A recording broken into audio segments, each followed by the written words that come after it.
చిత్తూరు నగరంలోని పెద్ద హరిజనవాడలో వెలిసిన ప్రముఖ ముడుకు అమ్మవారి అమ్మన్ ఆలయంలో ఆడి నెల చివరి ప్రత్యేక పూజలను ఘనంగా నిర్వహించారు. ఈ సందర్భంగా ఆలయ ధర్మకర్త ఉదయ్ కుమార్, మాజీ కార్పొరేటర్ రాణమ్మలు మాట్లాడుతూ 5వ శుక్రవారం ఆలయంలో ఆడి నెలలు పురస్కరించుకుని ప్రత్యేక పూజలు వైభవంగా నిర్వహించామన్నారు. విశేష సంఖ్యలో భక్తులు పాల్గొని అమ్మవారికి పొంగళ్లు పెట్టి మొక్కులు తీర్చుకున్నట్లు తెలిపారు. వరలక్ష్మి వ్రతాన్ని పురస్కరించుకుని అమ్మవారిని పుష్ప పల్లకీలో చిత్తూరు నగరంలోని వీధుల్లో ఊరేగించి భక్తులకు దర్శన భాగ్యం కల్పించారు. అనంతరం పెద్ద ఎత్తున అన్నదాన కార్యక్రమం నిర్వహించారు. మా గ్రామ దేవత శ్రీ శ్రీ శ్రీ మడుకుమారియమ్మన్ గారు ప్రతి సంవత్సరము ఆడి నెల శుక్రవారం రోజు మేము జాతర చేస్తాము. పెద్ద హరిజనవాడ హైరోడ్ జిల్లా పెద్ద హరిజనవాడ 39వ డివిజన్.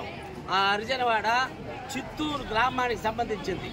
అట్నుంచి స్వామిని ఊరేగింపుగా ఈ హరిజనవాడ, ఇది కోటచేరి, కోటకు సంబంధించిన హరిజనవాడ ఇక్కడ వచ్చి ఆనవాయితీగా పూజలు నిర్వహించుకొని మళ్ళీ మేము తిరిగి మా కొడికి పోయే సాంప్రదాయము మా పెద్దలు, మా తాతలు, ముత్తాతలు ఏర్పరిచారు. కాబట్టి ఈసారి ప్రతిసారి కూడా ఇట్టే జరుగుతుందనేసి వినియోగించుకుంటున్నాము. జై మడుకుమారియమ్మ. మడుకుమారియమ్మ అనేసి ఆమె చాలా పవిత్రమైన దేవుడు. ఆమెను కోరుకుంటే ఏమీ జరిగినట్లు లేదు, అన్నీ బాగా జరుగుతుంది.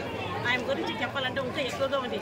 కానీ ఆ గుడిని నిర్మించింది మా పులివతి నాన్న గారు, ఎమ్మెల్యే గారు. అలాగనే కుంభాభిషేకం చేసింది ఎమ్మెల్యే సత్యప్రభం గారు. ఈరోజు పుష్పపలక జరిగిందంటే మా గురుజాల జగన్మోహన్ గారు, అలాగనే వాళ్ళ తండ్రి చెన్నకేశ్వర నాయుడు గారు వచ్చి కోపం చేసి దేవుని చేసుకున్నారు. అలాగనే కాజూరు బాలజన్న, లోకేశ్వర రెడ్డి గారు, అలాగే మా తెలుగుదేశం కుటుంబం అందరూ కలిసి మేము దేవుణ్ణి బాగా పూజ చేసి వచ్చినాము.